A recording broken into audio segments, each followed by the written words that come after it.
তো ছাড়া ভাত খাবে না ঈদের দিন, তাই আমার না নিলেই ফুরোয় যাবে না। আচ্ছা বাদ দে এখন তোর ভাড়া কত? স্যার কেন্দ্রীয় মসজিদের তো এই পর্যন্ত 50 টাকা।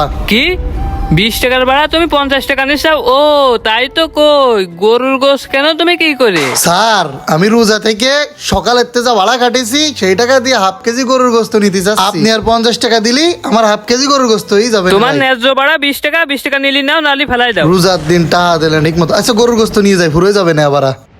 ও ভাই গরুর গোস্ত কি এই কটা আছে? ভাই এই কটা আছে বলে আপনি কি করছেন? কয় কেজি লাগবে আপনার?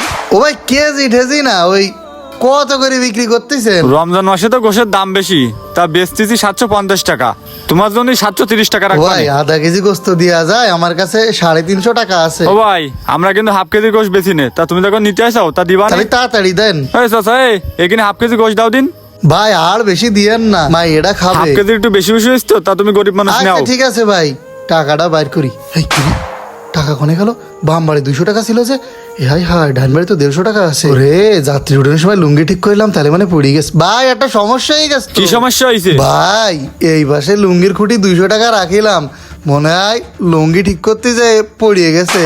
কি নিয়ে আবার নতুন নাটক করতে চাও? হ্যাঁ ফাজলামি করতে বসিনি, তোমারে বললাম যে আমি হাফ কেজি গোশ বেশি না, তারপর তো তোমার হাফ কেজি গোশলাম, তাহলে এত নাটক করতে চাও কেন? হ্যাঁ ভাই আমি কি আপনার সাথে মিথ্যে কথা করছি? আমি তো গোস্ত নিতে আসিলাম, তা দেন 200 টাকা আমি কাল পরশু দিয়ে যাবানে।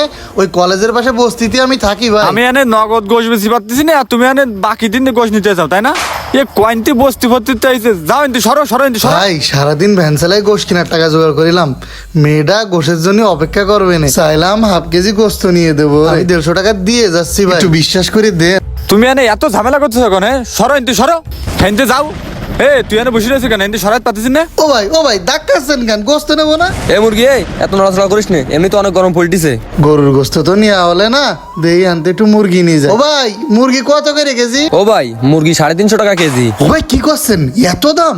রোজার আগেও তো 150-60 টাকা কেজি ছিল। আগের হিসাব বাদ দাও, ও তো আরো 15 দিনকের আগের গল্প, এখন যেটা চলছে এটাই না। ভাই আমার কাছে তো 150 টাকা আছে, একটা মুরগি হবে না ওই টাকা? তাহলে তো ওই ফার্মেতে লেদা বেচা ধরে আনতে হবে না। আমার তোমার আমার ফাইজলামি করতেছিস নাকি আমার সাথে? ফাইজলামি কেন করবো ভাই, আমার কাছে আছেই তো 150 টাকা, তাহলে একটু কাইটে কুইটে দেওয়া যায় 150 টাকায়। ওরকম কোনো সিস্টেম নেই আমার এই দোকানে, এখানে আস্ত ছাড়া হয় না। আস্ত মুরগি নিলে না, নাহলে সাইট আরো কাস্টমার আসবে আমার। ভাই আমার মেয়েটা গোস্ত খাওয়ার জন্য অপেক্ষা করবে না, একটা ব্যবস্থা করে দাও না। একটা উপায় দাঁড়াও, তোমার জন্য একটা উপায় আছে, তোমার এই যে ঠ্যাং গিলে মিলে দিচ্ছি আমি। আচ্ছা ভাই তাই দেন, অন্তত মেয়েটারে গোস্ত তো দিতে পারবে না, ওর পাতে ছোট মানুষ বসবে না। ভাই একটু ভালো দিকে দিয়ে না, আবার যেন পচা মশাটা না হয়, মানুষই তো সবসময় নিয়ে যায়, আপনারা রাখিয়ে দেন, একটু তাড়াতাড়ি দেন, আমি আবার ভ্যান 2-5 চালাবো। মিনিট লেট করো, ওই জায়গায় ছোলা খোটা করতেছো।